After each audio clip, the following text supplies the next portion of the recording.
سامعین و ناظرین، انفیکشن کنٹرول سوسائٹی آپ کی صحت کو بہتر بنانے کے لیے اور آپ کو اپنے بارے میں اویئرنیس دینے کے لیے مختلف ویڈیوز کے سلسلے کو جاری کیے ہوئے ہیں۔ آج ہم آپ کو یہ بتانا چاہ رہے ہیں کہ جو لوگ اپنی دوائیں جو بچ جاتی ہیں وہ دوسروں کو دے دیتے ہیں، یا لوگ جو ہے نا دوسروں کی دوائیں استعمال کرتے ہیں، دونوں صورتوں میں بہت سخت نقصان ہوتا ہے، اور اکثر یہ بلکہ خطرناک صورتحال پیدا ہو جاتی ہے۔ اکثر یہ صورتحال گھروں اور دفاتر میں دیکھی جاتی ہے کہ کسی کو بخار، سر درد، نزلہ، زکام یا پیٹ میں تکلیف ہوتی ہے اور وہ ڈاکٹر کے پاس نہیں جانا چاہتا، تو ایسی صورت میں افراد خانہ یا کسی ساتھی سے اس کے استعمال میں پہلے سے موجود اس عارضے کی دوا جو ہے وہ عاریتاً لے کر استعمال کر لیتا ہے، اور دینے والا بھی اسے کار خیر سمجھ کر اس کی مدد کر دیتے ہیں اور اس میں کوئی قباحت محسوس نہیں کرتے۔ اس خطرناک عمل ہونے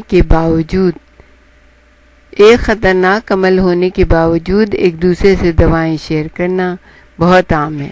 اور اس میں ہر عمر کے افراد ملوث ہوتے ہیں۔ اس ضمن میں 2014 میں یعنی 2014 میں 36,000 سے زیادہ افراد پر مشتمل،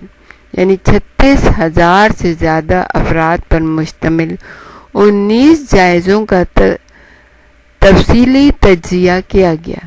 جس میں یہ دیکھا گیا کہ ہم میں سے آدھے افراد کسی اور کو ڈاکٹر کی طرف سے تجویز کردہ دوائیں بڑے اطمینان سے استعمال کر لیتے ہیں، اور ہر 4 میں سے ایک شخص اپنی گولیوں کو یا اپنی دواؤں کو دوستوں یا خاندان کے افراد کو دینے پر تیار رہتا ہے۔ نیوزی لینڈ کے ریسرچرز کے مطابق ڈاکٹری نسخے پر فروخت کی جانے والی وہ دوائیں جو ایک دوسرے کو استعمال کے لیے دی جاتی ہیں، ان میں اینٹی بائیوٹک، درد دور کرنے والی، الرجی کو دور کرنے والی، افسردگی دور کرنے والی، مانع حمل، ہائی بلڈ پریشر اور دل کی دوائیں شامل ہیں۔ اگرچہ ان کی تحقیق میں یہ بات سامنے آئی ہے کہ کم عمر نوجوان افراد ایک دوسرے سے دوائیں زیادہ شیئر کرتے ہیں، لیکن ایک برطانوی سروے میں دیکھا گیا ہے کہ معمر افراد اور جن لوگوں کی آمدنی کم ہوتی ہے وہ بھی یہ کام کر رہے ہوتے ہیں۔ بہت کم لوگ اس حقیقت سے آگاہ ہیں کہ ایک دوسرے کی دوائیں استعمال کرنا نہ صرف خطرناک بلکہ غیر قانونی ہے۔ میاں بیوی بھی اپنی دوائیں شیئر نہیں کر سکتے۔ برطانوی medicine and health care product regulatory authority یعنی MHRA کے مطابق ہر وہ شخص جو پرسکرپشن دوائیں کسی دوسرے شخص کو فراہم کر رہا ہے جس کے لیے یہ نہیں لکھی گئی ہیں، وہ قانون شکنی کا مرتکب ہو رہا ہے۔ تاہم اس کے خلاف قانونی چارہ جوئی تو شاید نہ ہو سکے، لیکن وہ کتنا خطرناک کام کر رہا ہے شاید اسے یہ معلوم نہیں ہے۔ میل آن لائن میں طبی مشورے دینے والے ڈاکٹر مارٹن آسکر کہتے ہیں، جو چیز مجھے حیران کرتی ہے وہ یہ ہے کہ لوگ یہ سمجھتے ہیں کہ اس میں کوئی حرج نہیں ہے۔ بہت عمدہ، نفیس، سمجھدار اور پیشہ ور افراد اکثر و بیشتر گولیاں، جن میں خواب آور ٹیبلٹ سے لے کر اینٹی بائیوٹک دوائیں بھی شامل ہوتی ہیں، ایک دوسرے کو استعمال کے لیے دیتے رہتے ہیں۔ شوہر، بیوی، اہل خانہ اور دوستوں میں دواؤں